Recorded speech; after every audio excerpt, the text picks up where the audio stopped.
Shalom Israel, it's your brother Marcus G back with yet another truth for thought.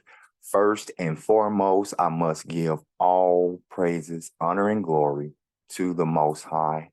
I must give all praises, honor, and glory to the Most High. Second, I know, it's getting finished up later on this evening. Actually, it's getting all the way taken down, washed, and backbraided. Okay, so that's that on it. Now, third, before I just get into the topic, I do want to say again, Israel, time is drawing nigh. So I ask, and I've been asking every week now, Israel, keep our nation, keep our nation in prayer. Keep us in prayer. Like I said, some of us going through some rougher trials, tribulations than others, but it is truly happening. It is truly happening. So let's keep each other in prayer. And there's power in that. A lot of power in it. Now, the topic, a righteous union, vows, righteous king, righteous mighty king, righteous modest queen.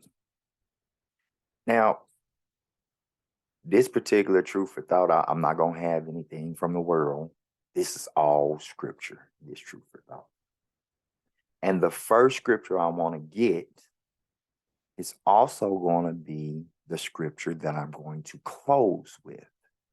So if you would, turn with me in your 1611 King James Version of the Bible with the Apocrypha, and I'll share my screen here for you. And we're going to go to 2 Corinthians. 2 Corinthians.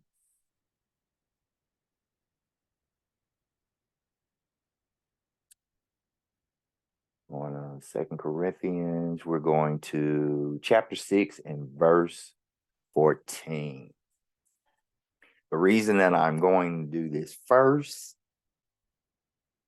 is because throughout this truth for thought, we're going to be looking at very righteous thing in a union of a marriage between a righteous mighty king and a righteous modest queen. So I'm going to start it off with this, and again, I'm going to end it with this. So 2 Corinthians 6 and 14, and it reads, "Be ye not unequally yoked together with unbelievers. For what fellowship hath righteousness with unrighteousness?" Now, I'm going to finish this verse, but I'm going to repeat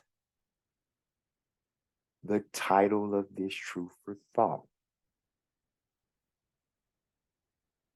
A righteous union, vows, a righteous mighty king, and a righteous modest queen. So here in this verse, you see to be not unequally yoked. And a lot of people be like, well, what's unequally yoked? Well, the more you read this verse, you understand what being unequally yoked means.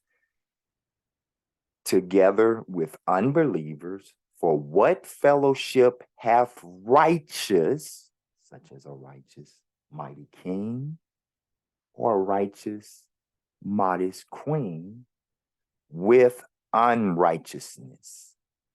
And what communion hath light with darkness? Basically, Israel,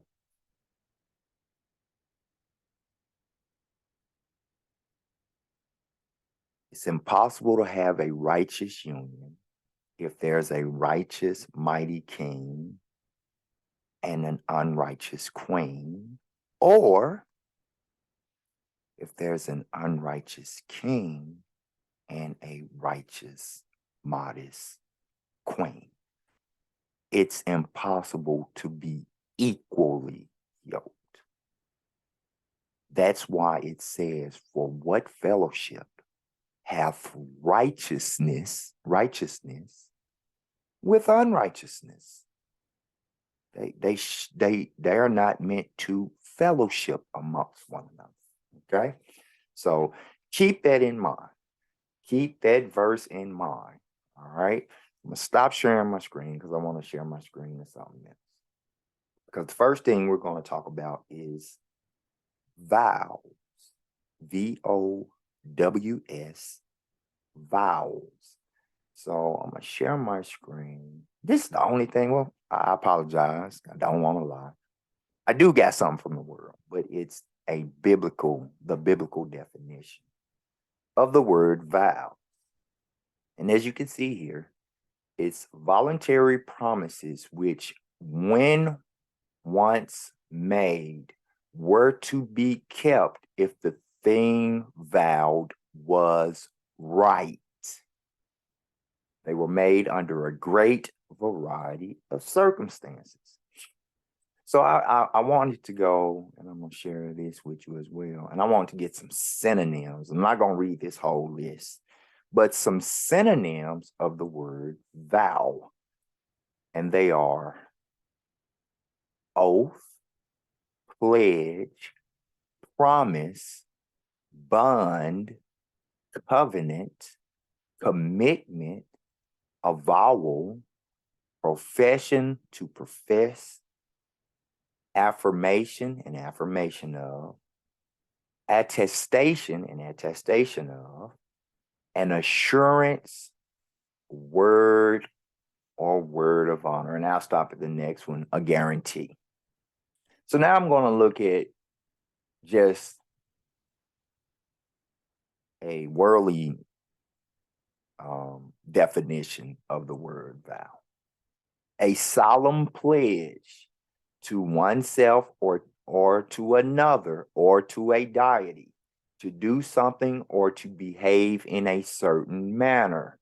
A set of solemn promises committing one to a prescribed role, such as the role of a righteous, mighty king, or the role of a righteous, modest queen, or course of action, typically to marriage or a monostatic career, a solemn promise.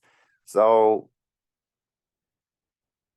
I wanted to get those synonyms because there are going to be some times that you will be able to read in the Bible and you'll see some of the synonyms of the word vow. Okay. So the first thing I want to look at is vow. Excuse me. The reason why is because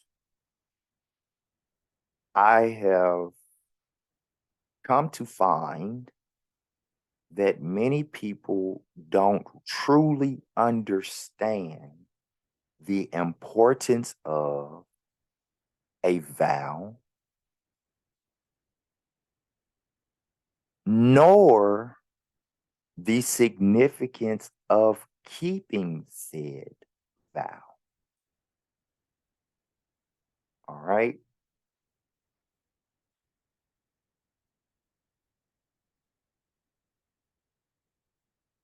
So what I'm going to do now is I'm going to share my screen again. This time we're going back to the Bible. And I want to let's start in Numbers. We'll start in Numbers. We'll start in the Old Testament. So we'll start at Numbers chapter 30, verses 2 through 5, okay? Now, these vows that we're about to read are vows that take place during a marriage, during the actual ceremony of marrying. All right. So we're going to get verses 2 through 7, because it's certain circumstances that are covered in regards to these vows here in Numbers chapter 30. So we're going to start in Numbers chapter 30, verse 2.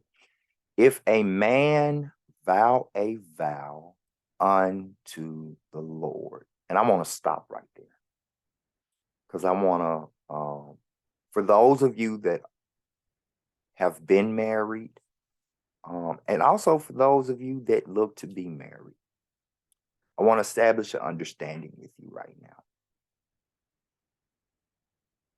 First, I don't care how big your wedding is. I don't care how small your wedding is. In the establishment that this ceremony is taking place, I want you to understand, and I'm going to call these entities out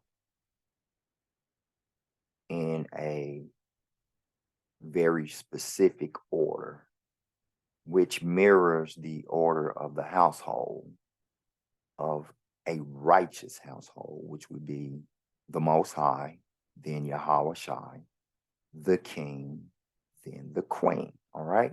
So in the establishment that your marriage ceremony happened in, if you are already married, or will happen in if you plan to get married, no matter how big or small it is, there are only 3 entities in that particular room, in that particular hall, wherever you're having your ceremony. There are only 3 entities that truly matter at that time.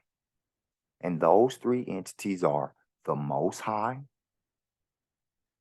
the king, or the husband to be or groom to be, and the queen, or the bride to be. The person that is reverencing the ceremony does not matter more than those 3 entities in that order. The congregation behind the 2 parties that are being married, they don't matter like those 3 entities. And in that exact order, the Most High, the king, and that queen. Which is why the beginning of this verse says, if a man vow a vow unto the Lord, unto the Most High, or swear an oath to bind his soul with a bond, he shall not break his word. He shall do according to that which proceedeth out of, to all that which proceedeth out of his mouth. So during this marriage ceremony, every vow that the king or bride to, or excuse me, groom to be, every vow that he says out of his mouth to the Most High, again, the first of the 3 entities that matter the most in that place, right then, right there, then he has to do all those things that proceeded out of his mouth. Let's keep going. If a woman also, so if this queen to be also vow a vow unto the Lord and bind herself by a bond, being in her father's house in her youth, meaning she was brought up in her home with her father, with her family, and her father hear her vow and her bond, wherewith she hath bonded her soul, and her father shall hold his peace at her, meaning he don't get up and denounce it. He sits, stays at peace, and allows her to make said vows. Then all her vows shall stand, and every bond wherewith she hath bound her soul shall stand. So here we see that if the bride to be begins to say her vows, her father is in attendance. He doesn't raise to say no or to denounce the foregoing of the ceremony. Then all of her vows, which again, her vows also are vowed unto the Most High. Per verse 3, then all those vows and the bonding of her soul shall stand. Now, let's go to verse 5. Because a lot of people, there are certain circumstances that can change there in regards to the queen that is the bride to be. So let's look at the latter.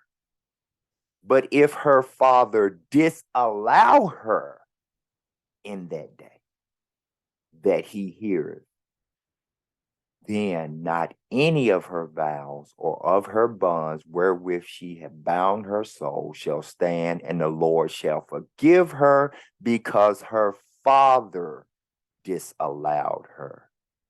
Okay? So the father, in this instance, he didn't hold his peace. He disallowed it. He said, nope, wedding's off. And those vows that she made are null and void. Okay? Verse 6, and if she had at all a husband, when she vowed or uttered out of her lips wherewith she bound her soul, and her husband heard it, this is saying that she doesn't, her father's passed. Let's say her father's passed, right?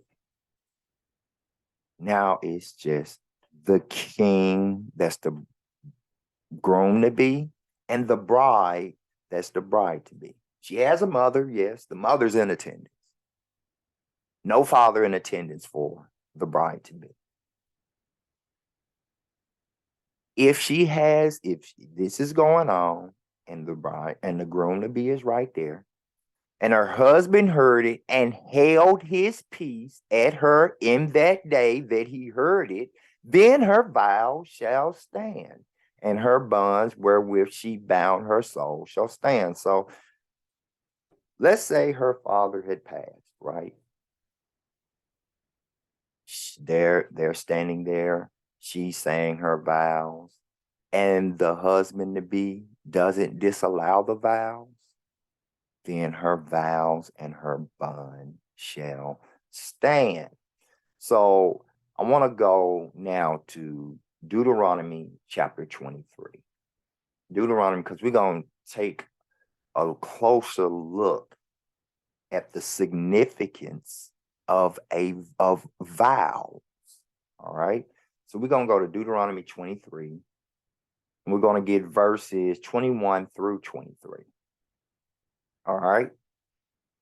And it reads, Deuteronomy 23 and 21. When thou shalt vow a vow unto the Lord thy God. Remember when we was talking about the vows during the wedding ceremony, they all said unto the Lord. So when thou shalt vow a vow unto the Lord thy God, unto the Most High, thou shalt not slack to pay it. This is a commandment. This is in the Torah. So pay very close attention to how significant these vows are. Thou shalt not slack to pay it, for the Lord thy God will surely require it of thee, and it would be sin in thee. So a lot of people see the end of it and be like, what? It'll be a sin? Let me explain it.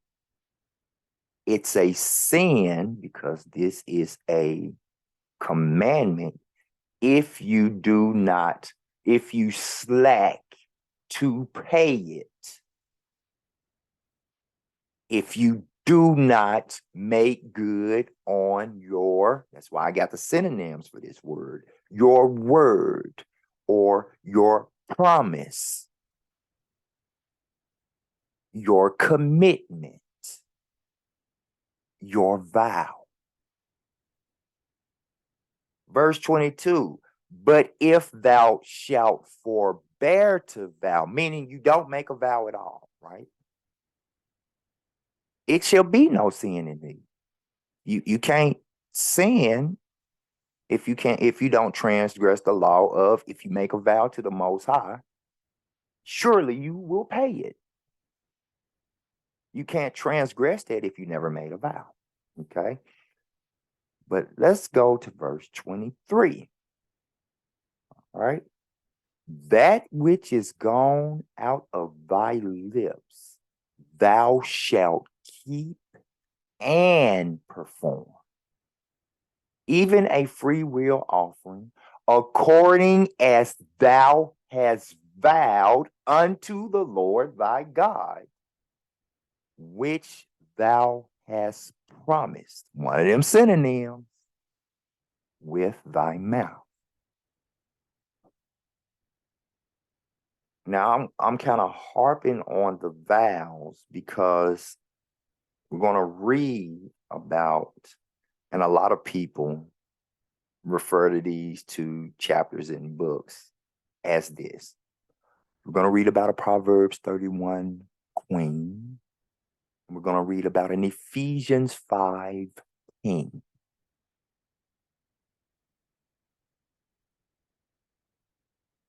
And in the context of Proverbs 31 and Ephesians 5, you'll see what's being addressed are a married, righteous, modest Proverbs queen, Proverbs 31 queen, and a righteous, mighty Ephesians 5 king. All right. That are married. So they said some vows. Okay. All those vows that came out of their mouth surely have bound them, because they said those vows unto the Most High. That's why I said, in the instance of a marriage ceremony, the three entities that are the most important, right then, right there, and in this order, are the Most High, the King, and the Queen. So now I want to go to Ecclesiastes. We're going to stay in the Old Testament, but we're going out and getting out of the Torah. Ecclesiastes, and we're going to get chapter 5, verses 4 and 5. Let's see about these vows, the significance of a vow. When thou vowest a vow unto God, again, a vow unto the Most High, defer not to pay it, for he hath no pleasure in fools. It is absolutely foolish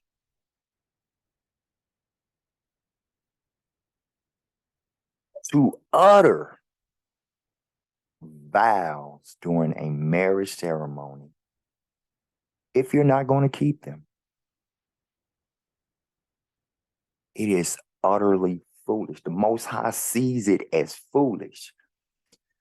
Pay that which thou hast vowed. Better is it that thou shouldest not vow than thou shouldest vow and not pay. And where you see pay, it's basically honor. So I'm going to read it again, but instead of the word pay, I'm going to use the word honor. Better is it that thou shouldest not vow than thou shouldest vow and not honor said vow. That's how important these vows are. So now I want to go to the Apocrypha. I want to go to Ecclesiasticus, the book of Sirach. We're going to go to Ecclesiasticus, and we're going to get chapter 18 and verse 22. Chapter 18, verse 22. And it reads, let nothing, not one thing, hinder thee to pay thy vow in due time, and defer not until death to be justified. Now, remember when we read back in Deuteronomy, where you would sin, you would be transgressing the law if you don't honor your vow. Well, listen to what this basically says.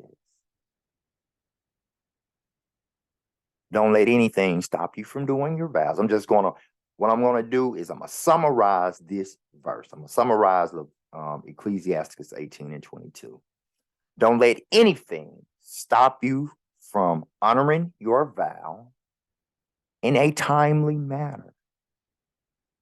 And we're going to address the concept of time when it comes to vows in a wedding. It's two scriptures that I'm gonna go to that's gonna actually three that's gonna address that. So let nothing hinder you from honoring your vow in a timely manner, and defer not, meaning don't refuse to honor your vows until death to be justified, because what you literally will do is die in your sin.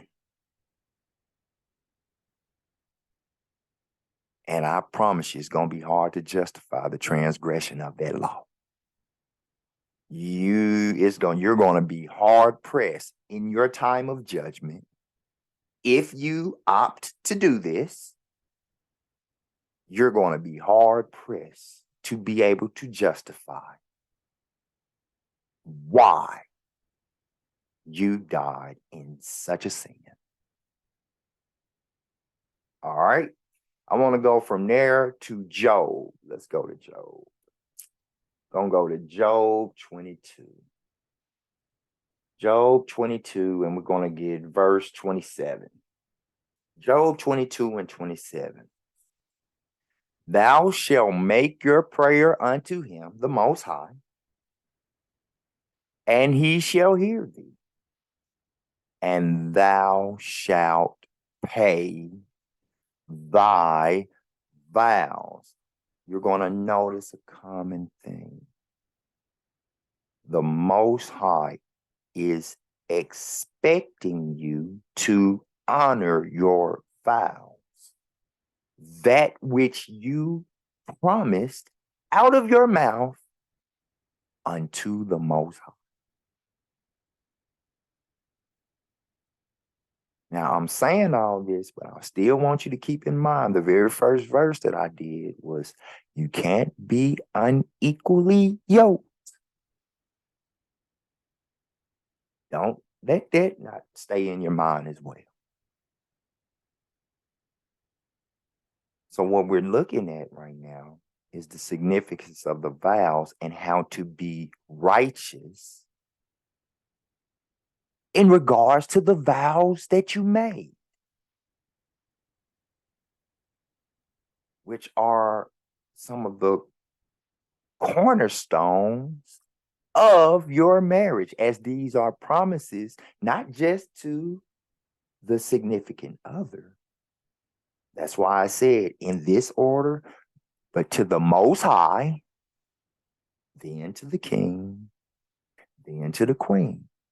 So when the king says those vows, he's saying them first to the Most High, second to his queen to be. And when that queen says her vows, she's saying them first to the Most High, second to that groom or her king to be.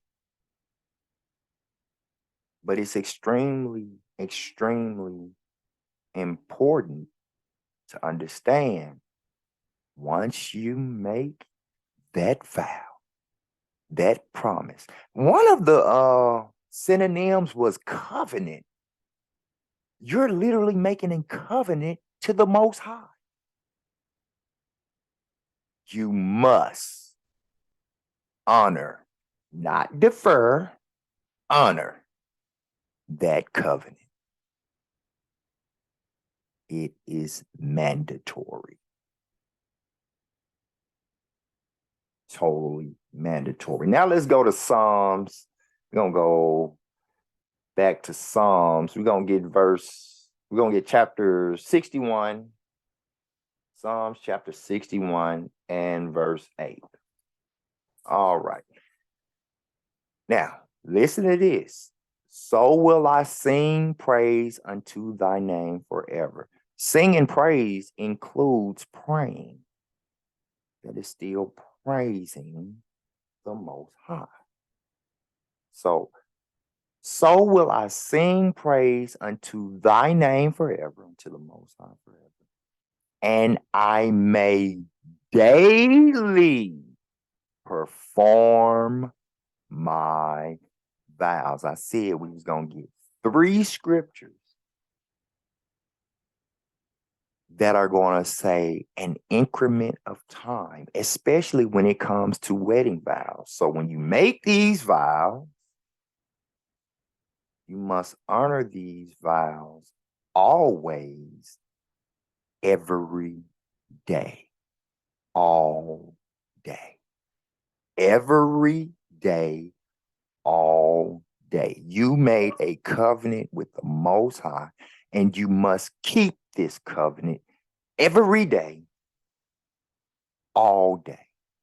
That same covenant you made with your significant other, you must keep that covenant or those covenants every day, all day.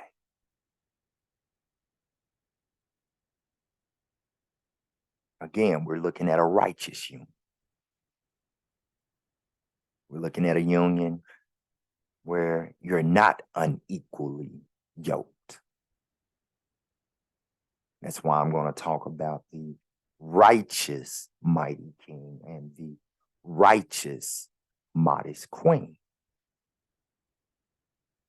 Because you can't be unequally yoked. And if you're getting married, for it to be a righteous union, you shouldn't be unequally yoked. Shouldn't even be going into it unequally yoked. During the courting period, that's why there's a courting period. During the courting period, there should be enough time allowed to discern, if I marry this person, will I be unequally yoked? Because this person's going to have to say some vows and make a covenant unto the Most High and me. Now, I know if this person is righteous, they're going to do it. I can pretty much discern they're going to do it unless they backslide back into unrighteousness. But if this person is righteous, they should uphold these covenants made before or unto, not only before the Most High, but unto the Most High and unto me. So now let's go. We're going to stay in Psalms, but we're going to go to Psalms 116 And we're going to get verses 14 and 18. They literally say the exact same thing. I will pay my vows unto the Lord now in the presence of all his people. So not only do you have to pay these vows every day, all day, but no matter who you're amongst, no matter who's around, you have to honor these vows. There is no honor these vows until my boys come around. To you kings and princes. To the queens and princesses. It's not, I'm going to honor my vows until the girls come and it's girls' night out. No. That's not how this goes. Not a righteous union. Not one, and that's why you'll hear people say, I want my marriage to be ordained by the Most High. Because you're making a covenant with him.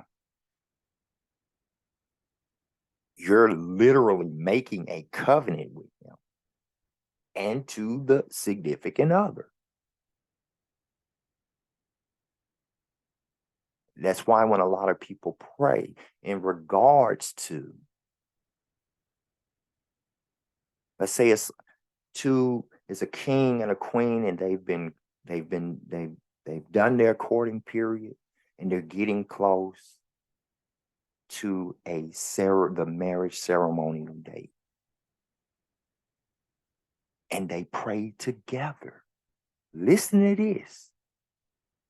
During the time when the world would say they're engaged, they are singing praise to the Most High to do their vows daily, like we read back in Psalm 61. They are literally praying together. And I said one of these days I'm going to do a truth for thought on the courting period. My beloved brother Mike Malice kind of touched on the courting period. I think he all out went through the courting period in one of his lessons. But one of these days, one of my truth for thoughts is going to be about the actual what takes place, what the man that's seeking the maiden. There are things he has to do. For that father, remember when we was reading about if the father disallows or holds his peace, there are interactions that must take place between a king or a prince in regards to the father of said queen or princess. These are the types of things that Israel, we got to get back into doing. These are righteous things, as again, we're addressing a righteous union. So here you see in Psalms 116, 14 and 18, they literally say the same thing. I will pay my vows unto the Lord now in the presence of all his people. It doesn't matter who's around. It doesn't matter what time of day. It doesn't matter what day. It doesn't matter how many months it's been, how many weeks it's been, how many years it's been. Once you make those vows, once they are spoken out of your mouth, and that covenant is made with the Most High and that significant other, all day, every day, 24/7, 365, 52 weeks, all the time.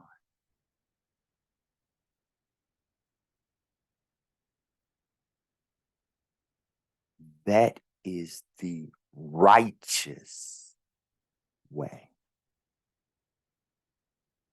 So now we're going to go to Proverbs 31. And I've been debating on if I want to do the whole chapter of Proverbs 31 and Ephesians 5, because there are some things throughout Proverbs 31 and Ephesians 5. You know what? I'm just going, yeah, I'm going to do the whole thing. The reason why is because there are some things of wisdom all the way throughout that chapter, each of those chapters, prior to even getting or touching on what a lot of people refer to as the Proverbs 31 woman or the Ephesians 5 man. I myself refer to them as a righteous, modest queen. If you want to know what a righteous, modest queen that's married, what that particular queen should emulate, it's in Proverbs 31. So let's start at Proverbs. We'll start with the queen.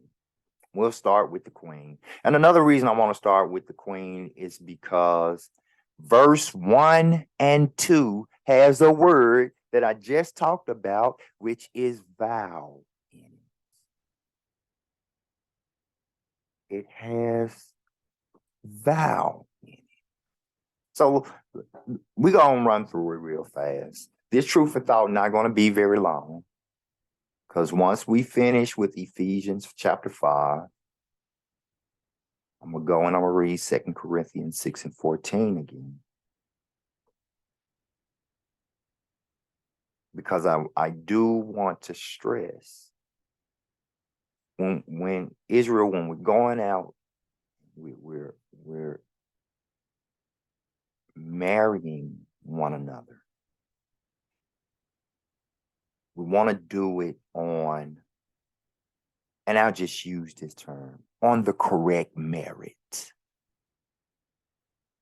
You want to do this righteously. Marriage is something that you should not say, if I don't get it right the first time, I'm trying again. It's something you should, well, me personally, I'll say that. Me personally, when it came to marriage, I said, I just want to do it one time and it be perfect and it just be perfect for the rest of my life. I personally didn't want to have to do marriage again. Now, the issue for me was when I initially got married, I wasn't in the truth. And guess what? It was awful. Marriage was train wreck. Almost instantly, I ended up marrying. Now, truthfully enough, I was with this young lady for 11 years prior to getting married. No, 8 years prior to getting married. So I had a real courting period, but during my courting period, I was doing things that I shouldn't have been doing during my courting period.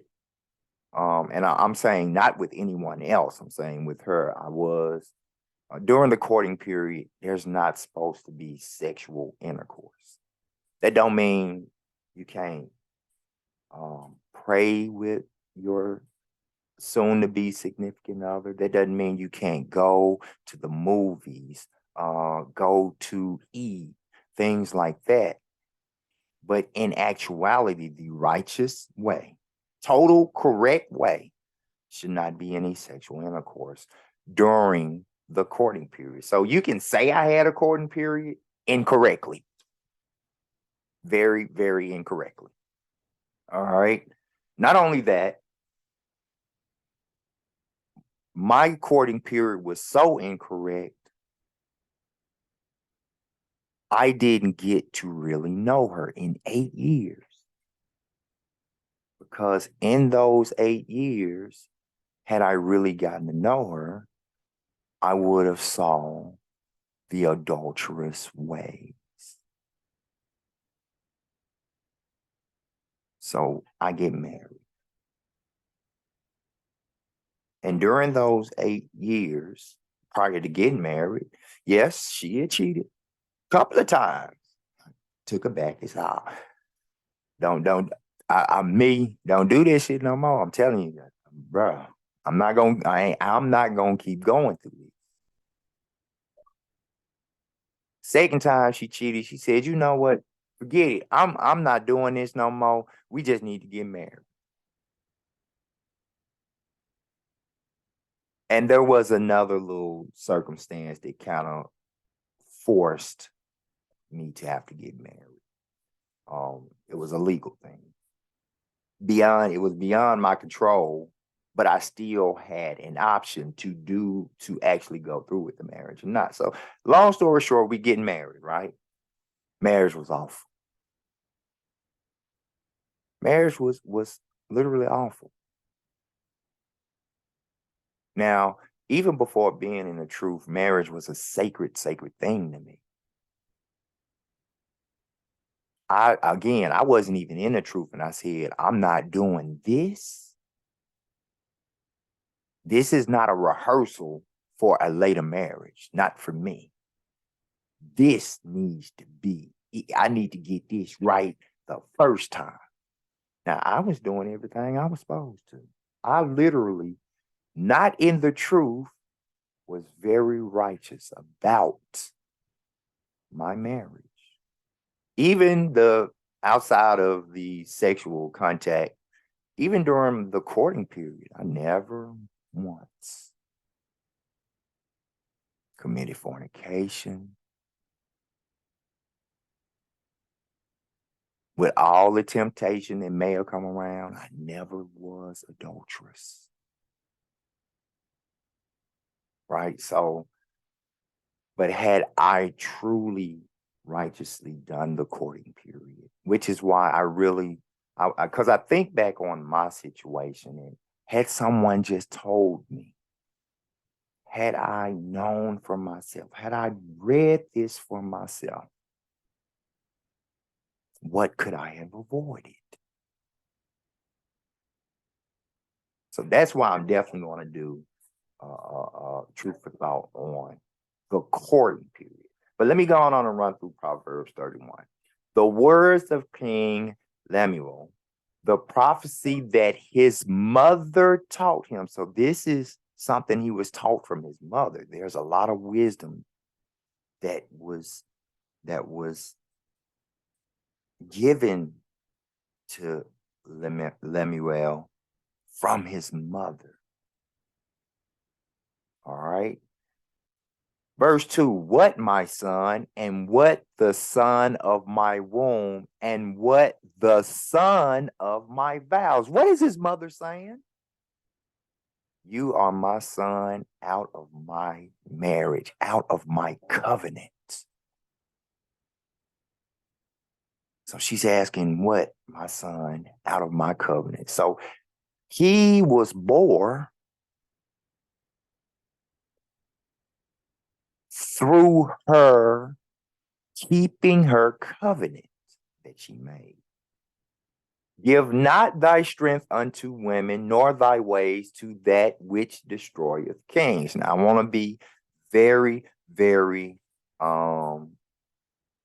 descriptive when I'm breaking this down. When she's saying, give not thy strength unto women, the type of women she's referring to, if you think about nowadays, a thought,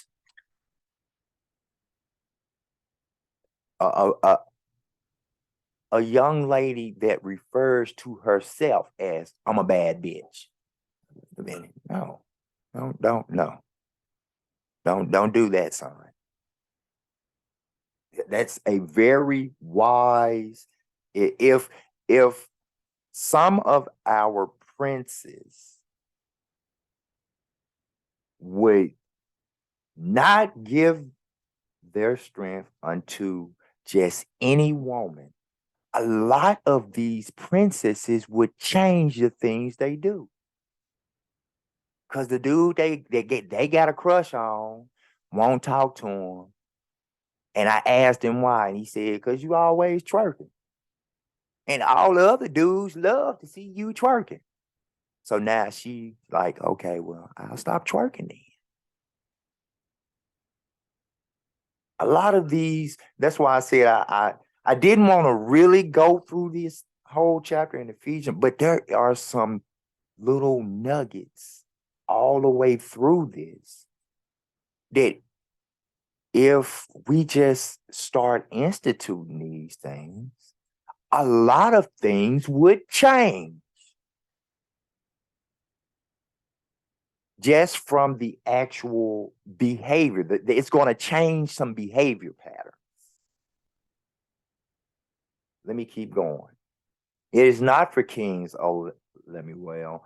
It is not for kings to drink wine, nor for princes strong drink, lest they drink and forget the law. My beloved brother talked about drunkards in his lust. I don't know if it was lust part 1 or lust part 2. I want to say it was part 1. It may have been part 2, but he talks about drunkards. So then I know it's a lot of people, well, Yahweh Shai tarried. Yes, there's a difference in tarrying, which is pretty much drinking in moderation, and being a drunkard. You drink till you just can't drink no more. You drink to the point that you throwing the drink back up. There's a huge difference. Huge difference. And pervert the judgment of any of the afflicted. Give strong drink unto him that is ready to perish, and wine unto those that be of a heavy heart. So here you see that she's saying, when you're grieving, she's literally saying it's okay to take a little wine. Drink a little wine. It's okay. It don't mean gulp 3 bottles of wine down. Because I know someone, when they get into a type of depressed state, they'll go get them some wine. A whole lot of wine. And they literally drink to their stomach's content, which means as full as they can get their kidneys. They just gonna drink and drink and drink and drink and drink. That doesn't mean to do that. Again, at this point, you're a drunkard. And again, my beloved brother, King Mike Malice, he kind of went in depth on a drunkard. And let me keep on going. Open thy mouth for the dumb in the cause of all such as are appointed to destruction. Open thy mouth, judge righteously, and plead the case of the poor and needy. Unfortunately, Israel, the poor and needy, if you really be honest with yourself, in the world today, is us. Our people are on reservations. Our people are in the barrios. Our people are in the ghettos. We are the poor and the needy. Now we getting to the point. Who can find a virtuous woman? Queens, princesses, listen carefully. I know a lot of y'all probably know about Proverbs 31. This is still nothing wrong with recalling things if you have read it. If you live by it, beautiful. Nothing wrong with recalling it. If you've not read it and you are a princess or a queen, please pay close attention. Who can find a virtuous woman? For her price is far above rubies. There is no dollar that can buy a virtuous, a modest queen. The heart of her husband, remember I said this is going to be about marriage. But the heart of her husband doth safely trust in her, so that he shall have no need to spoil. Kings, because this applies to you. But this applies to you because of the modest queen. The king should safely trust in you, queen, so that he don't want or need. Key words, want or need anyone else.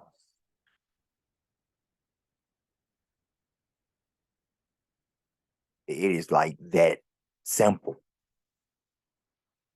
She will do him good and not evil all the days of her life. Queens, princesses. That can't be broken down any simpler. To the princesses, when you do get married. To the queens, if you're not married, when you do get married. To the queens that are married, who should have already taken some vows, made some covenants, who are not doing this, she will do him good and not evil all the days, there we go with that increment of time, in her life. Again, it kind of substantiates why I took my stance on marriage that I did was I'm going to do it one time and it's going to be all for forever. That was my hope and my prayer, to do it one time and this one time be for forever. Let me keep going. She seeketh wool and flax and worketh willingly with her hands. The reason she works willingly with her hands, and you're going to see a little later, is because she takes care of the home. Let me keep going. She is like the merchant's ships, and she bringeth her food from afar. She riseth also while it is yet night, and giveth meat to her household and a portion to her maidens. So she feeds everyone in the house. She considereth a field and buyeth it. With the fruit of her hand she planteth a vineyard. She's willing to grow things in the garden of her house. She girdeth her loins with strength and strengthen her arms. I'll tell you, and again, I'm going to speak personally. When a lot of people say this, as do I, the strength of a woman. And trust me, I'm not talking about a physical strength. That's not what this strength is just really referring to. She's diligent. She's diligent, and she diligent works with her arms and hands. That is a strength in a woman. Diligence in any righteous thing is a strong thing. Let me keep going. She perceiveth that her merchandise is good, her candle goeth not out by night. This virtuous, modest woman. Don't matter if it's day or night. She's always shining. You know, a lot of women, y'all have heard this before. Girl, you glowing. What you glowing for? Righteous, modest women have a glow about them all the time. They can be tired. They still have a glow about them.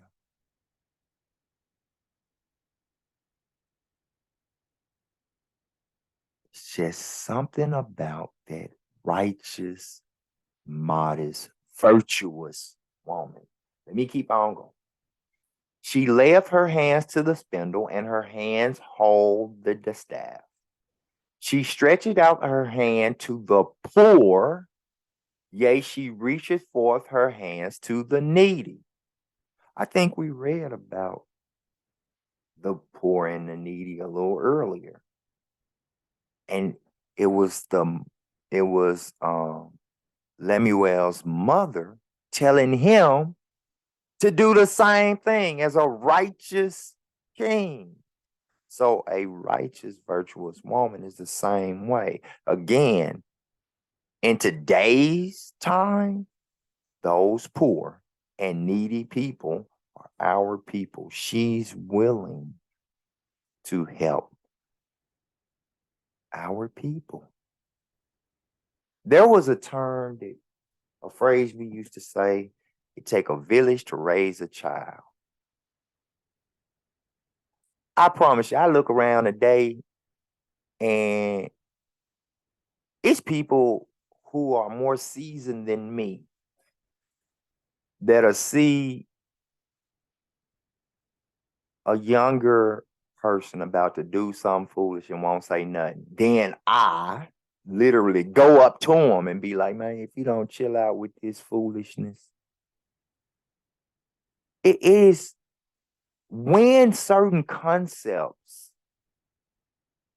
that used to be deeply rooted in our nation, why they just went out the window, I just don't get it.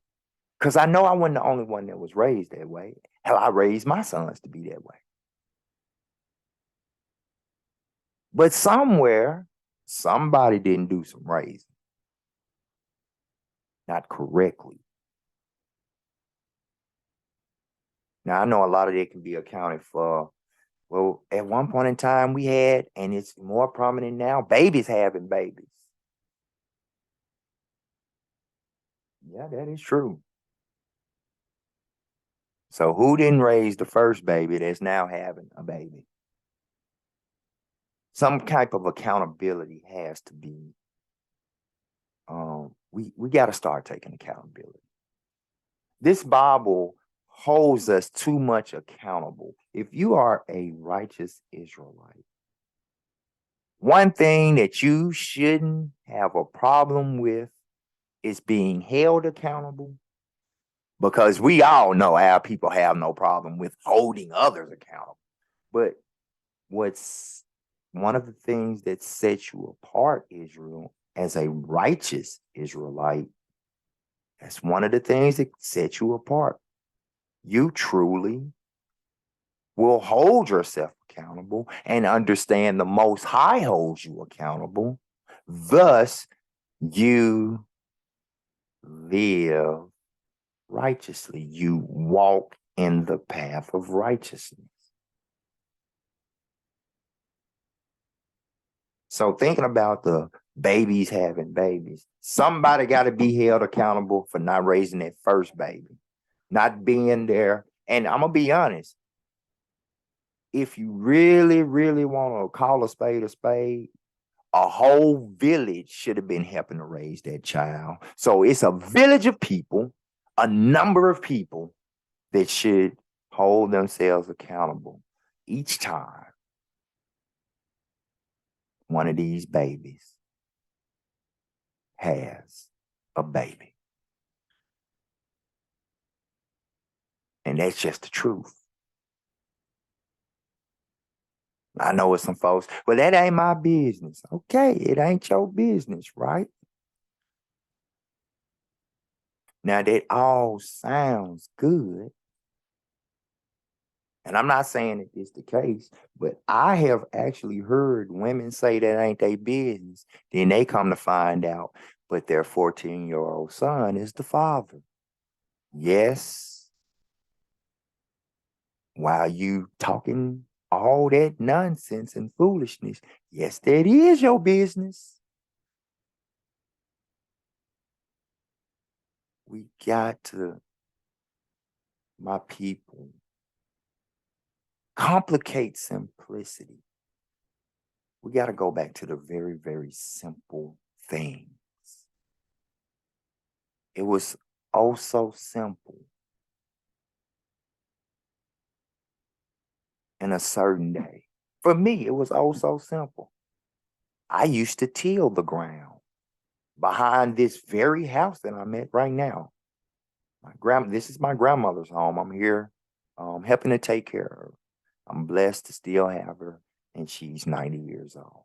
I used to till the ground back there for her and my cousins, my female cousins, to plant the stuff. We'd go pick the stuff. They'd shell the peas. They'd hull the peas.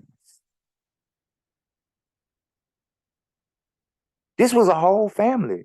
Me and my male cousins, we till the ground. When so many weeds get in there, we go clean it out.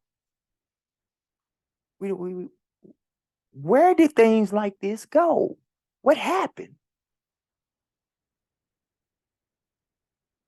My sons know how to garden. It is my prayer that when they get them a queen, it is done righteously, and they will lead their queen so that she'll know how to garden. He will keep tilling the ground. He will keep pulling the weeds. He will keep bringing the stuff in.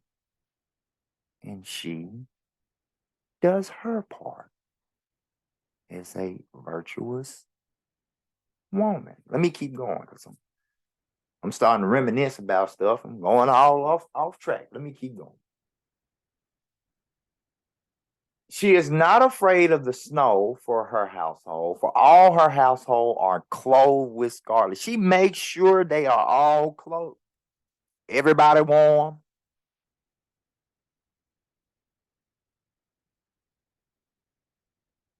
Her strength.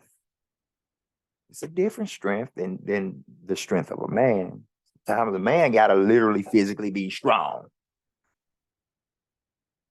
But where her strength is different than that of a queen. Let me keep going. She maketh herself coverings of tapestry. Her clothing is silk and purple. Her husband is known in the gates when he sitteth among the elders of the land. Why? Because she got that man sharp as a tack. She got him looking like the king he is. I remember my daddy used to say, should I wear this tie or this tie? Nah, I ain't gonna lie. My daddy had a poor choice in ties. My mama was right every time on the tie. She was right on every time, spot on. Like, yeah, well, I'm glad he asked you because he was gonna go in there with some brown pants, blue shirt, and a purple tie. I'm glad you told him, no, baby, where the blue one or the blue and gold one or the blue and white one. Yeah, I'm glad you told him that. My daddy was like a damn fool. Let me keep going. She maketh fine linen and selleth it and delivereth girdles unto the merchants. We have a plenty of seamstresses in the nation. I know it's a lot of people that say they need fringes and stuff. I'm going to start back collecting names of people who do fringes, so that I'll have them on hand. Queens, we need more of y'all to do fringes. I do fringes. They not hard to do. And that's kind of part of your role. I'm going to keep on going. Strength and honor are her clothing, and she shall rejoice in time to come. Let's listen to what clothes her, what encompasses her strength and honor. A virtuous woman will have a man, a righteous king, look at her and automatically say, all praise, all praises. You can literally see these qualities when you're looking at a virtuous woman. Let me keep going. She openeth her mouth with wisdom, and in her tongue is the law of kindness. How do I know that Lemuel's mother was a virtuous mother? All these are things she told him. A whole bunch of wisdom. I mean, the proof is right here in the pudding. She looketh well to the ways of her household and eateth not the bread of idleness.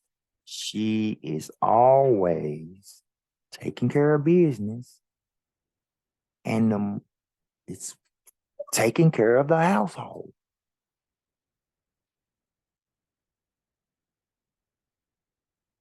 It's just that, plain and simply. Her children arise up and call her blessed. Her husband also, and he praiseth her. Didn't I say it?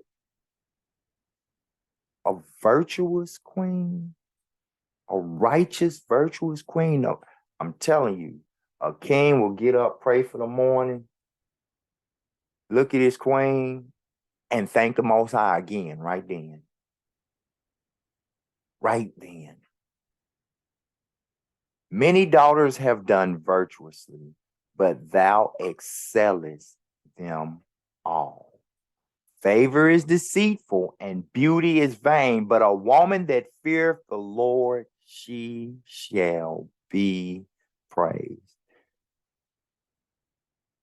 I will be the first one to tell you that pretty much the majority of our women are the most beautiful women. Now, I'm not going to tell you that some are not more challenging to the eye, but I will tell you this, and I'm just going to be kind of gutter with it. The ugliest woman with a righteous spirit is, man, miles high, more beautiful than a vain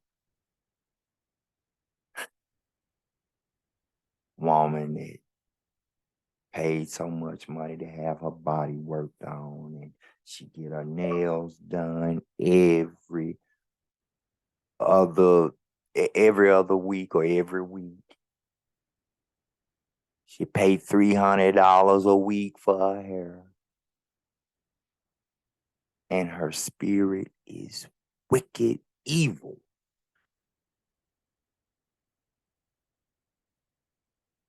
The so-called ugly chick is winning all day in regards to a righteous, mighty king. Give her of the fruit of her hands, and let her own works praise her in the gates. We just read about a righteous, virtuous woman. And I probably had y'all a little longer than I wanted to, because we got to do 33 verses in Ephesians 5. Let's go to Ephesians 5. Let's see about the righteous, mighty King. Ephesians 5. And we're going to just run on through it. Be ye therefore followers of the Most High as dear children, and walk in love, as Christ also hath loved us, and have given himself for us an offering and a sacrifice to God for a sweet-smelling savory. Basically, Yahushua was the last sacrifice. He was the sacrificial lamb. But fornication and all uncleanliness or covetousness, let it not be once named among you as becoming saints. For anyone that's just coming in the truth, when you're just coming in the truth, and the Bible even refers to it in this manner, there's the old you or the old man, and there's the new you that's new and in the truth, or the new man. All right. When you come into the truth, when you become the new you, these are some of the things that normally are the first things you want to go on and clear up. Fornication, uncleanness, and covetousness. And covetousness can be up to and including desiring the queen of your beloved brethren. Up to and including. You can literally covet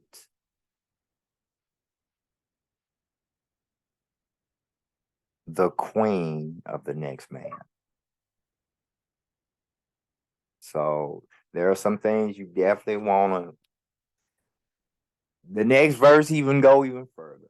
Neither filthiness, nor foolish talking, nor jesting, which are not convenient, but rather the giving of thanks. It's telling you just came into the truth, which instead of doing all these other things, this is what you need to be doing. That in keeping the law, statutes, and commandments. If you keeping the law, statutes, and commandments, the likelihood is you're going to avoid fornication, you're going to avoid uncleanliness, and you're going to avoid covetousness. The likelihood. For this ye know, that no whoremonger, nor unclean person, nor covetous man, who is an idolater, hath any inheritance in the kingdom of Christ and of God. None of those will inherit the kingdom. Let no man deceive you with vain words. Israel, we got to stop dealing with the religions. I don't care what religion it is. James 1:26 lets you know that all religion is vain. I don't care what the religion is. I don't care what denomination of the religion it is. All of that is vain. Okay. The people who are teaching those religions, those are men with vain words, okay? Be not ye therefore partakers with them. For ye were sometimes darkness, but now are ye light in the world. Walk as children of light, my beloved brother. And I think you covered this, Mike, this particular scripture. And the real Illuminati or the real enlightened ones. I can't recall the exact name of it. Mike, if you in the chat, could you write the name of that particular lesson? I don't know if it was the real Illuminati or the real enlightened ones. I can't remember which way you worded it, but he did a lesson on that very topic. Verse 9, for the fruit of the Spirit is in all goodness and righteousness and truth, Proving what is acceptable unto the Lord. This is a precept to 1 Thessalonians 5:21, which reads, prove all things, hold fast that which is good. This is a precept to proving a friend. This is a precept to proving even someone you are learning from. You have to prove them. The Most High always proved his chosen people. Way back in Exodus, when they were in the wilderness, the Most High said to Moses, I will prove my people to see if they will do my laws, statutes, and commandments. The first thing he was trying to see if they'd honor would be the Sabbath. I want to say it's Exodus 16. When you read about manna, there, the Most High literally says that. So, verse 11, and have no fellowship with unfruitful works of darkness, but rather reprove them. Remember 2 Corinthians 6:14. Be ye not unequally yoked. For what fellowship has unrighteousness with righteousness? Or light to dark? Both of those, again, it's just precept to some I'm gonna close with. Let me keep going. For it is a shame even to speak of those things which are done of them in secret, but all things that are approved are made manifest by the light, for whatsoever doth make manifest is light. If you're new in this truth, don't think you're doing something in secret. If you're not in this truth, I promise you, I'm telling you, a lot of the people that's not in the truth, they do it boldly, though. It's some things they still try to do secretly. Either way, understand, there's no such thing as a secret from the Most High. Each man, and that's a male and female molecular, will have to answer to, will be held accountable for everything that he or she does, especially Israel. Let me keep going. Wherefore, if he said, awake thou that sleepest, and arise from the dead, and Christ shall give thee light. If you are new in the truth, when you were, even me, I'll just take me. When I was not in the truth, I was what was known in the Bible as dead, or you can read it as dried bones. When I came into the truth, that's when my light, first it started just flickering, then it started burning bright. The more and more I stayed in the word, the more and more I was upholding the law, statutes, and commandments. The more and more I was upholding the Sabbath. The more and more I was upholding the high holy days. Same for any and everybody that's in the truth. Same for any and everybody that will come into the truth. Again, the Most High is giving an ear to he that he deems necessary to give an ear to. Let me keep going. Seeing that ye walk circumspectly, not as fools, but as wise. redeeming the time, because the days are evil. Wherefore be ye not unwise, but understanding what the will of the Most High is, keeping the laws, statutes, and commandments.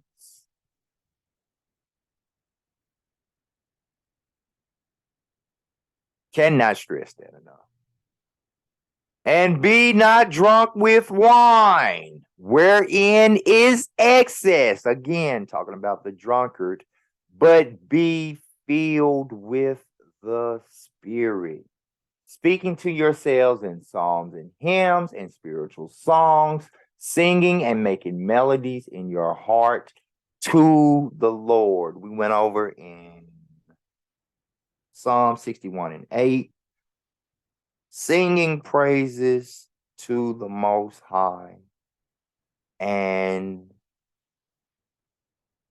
I want to say it was like and honoring my vows daily.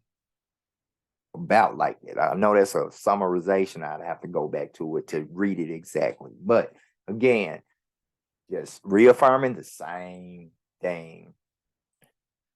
Giving thanks always for all things unto the Most High and the Father in the name of our Lord Yahweh Jesus Christ, submitting yourselves one to another in the fear of God. The Most High said there are two things you should not be. That's afraid and ashamed. But there's one thing that that you are to be afraid of and fear, and that is He Himself, the Most High.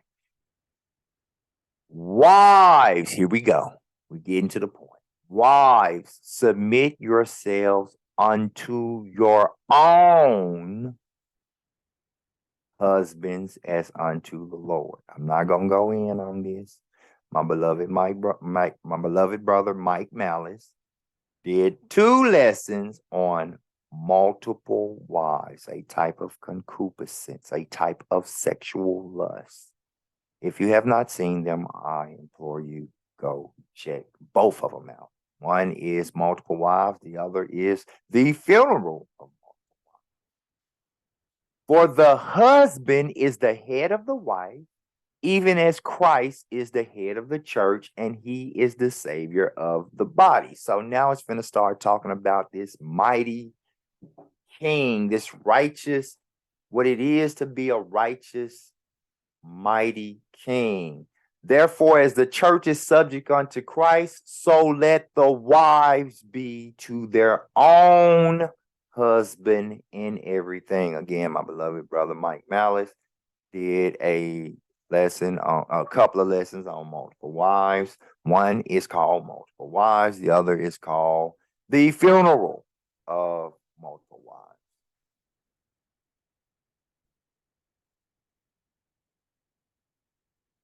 Husbands, love your wives, even as Christ also loved the church and gave it for himself. This is key, kings and princesses and princes. That he might sanctify and cleanse it with the washing of water by the word, that he might present it to himself a glorious church, not having spot or wrinkle or any such thing, but that it should be the holy and without blemish. So ought men, kings and princes, to love their wives as their own bodies. He that loveth his wife loveth himself. Now, men, I might have to talk to you. My kings and my princes. I gotta talk to y'all, because a lot of y'all, man, when I go to the gym, I go just to maintain what I got, right? So I like what I got. I don't live for power. I just live to maintain the strength that I have. Some of y'all hit the gym though, boy. Y'all trying to, hey, look like the tick out here. You know, boom, boom, boom. Legs be about that big, but they as big as they gonna get. But they about that big. But you go out of your way. way out of your way to love your body. The word says, so ought men to love their wives as their own bodies. He that loveth his wife loveth himself. For no man ever yet hated his own flesh, further affirming for you folks that go out, for you kings and princes, a prince out there playing football, you beefing all up, getting ready, get to D1, right? You get your scholarship, hit D1, you getting even bigger, right? Making sure you looking good and you can perform well, right? That same type of exertion should be in the form of the love for your queen. Point blank. It's that serious. I mean, it's that simple. For no man ever yet hated his own flesh, but nourisheth it and cherisheth it, even as the Lord, the church. For we are members of his holy body, of his flesh, and of his bones. For this cause shall a man leave his father and mother, and shall be joined unto his wife, and they two shall be one flesh. This is a great mystery, but I speak concerning Christ and the church. Nevertheless, let every one of you in particular so love his wife, even as himself, and the wife see that she reverence her husband. So we just read about a righteous, mighty king. Earlier we read about a righteous, modest queen. We read about the significance of and how to keep the vows of a righteous union. I literally just did the title in reverse order. Instead of starting with the righteous union, the vows, the righteous mighty king, the righteous mighty queen. I literally just did it in reverse order. That's how perfectly it literally lines up. When the people to be wed are righteous, they're going to uphold their covenants, their vows righteously. Their union will be righteous. Point blank. But again, I want to go back to this one verse. I want to go back to 2 Corinthians. 2 Corinthians chapter 6 and verse 14. Be ye not unequally yoked together with unbelievers. If it's not righteous from the rooty to the tooty, it's doomed.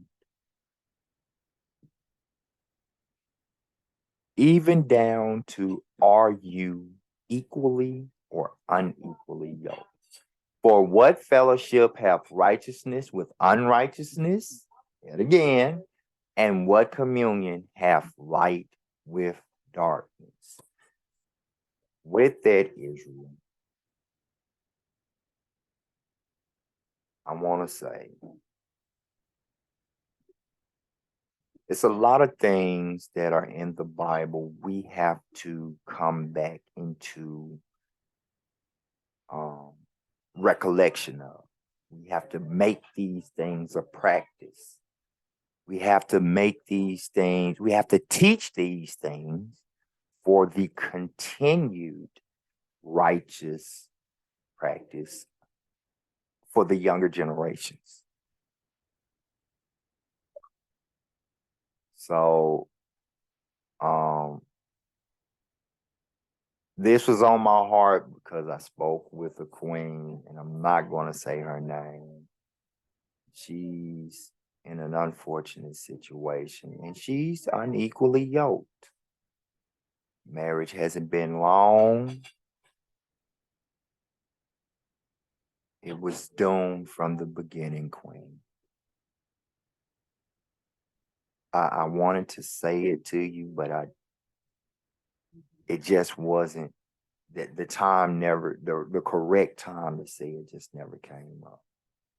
I know you know who you are, and I know you're probably in the chat, but you were on my heart when I decided to do this Truth or Thought. Now, I've had y'all here long enough, Israel. With that, let me stop sharing my screen. I'm hoping that some things were either learned or clarified or recalled with this Truth or Thought. Be it the Most High will. Till next time, I bid you Shabbat Shalom. I love you, Israel, and Shalom.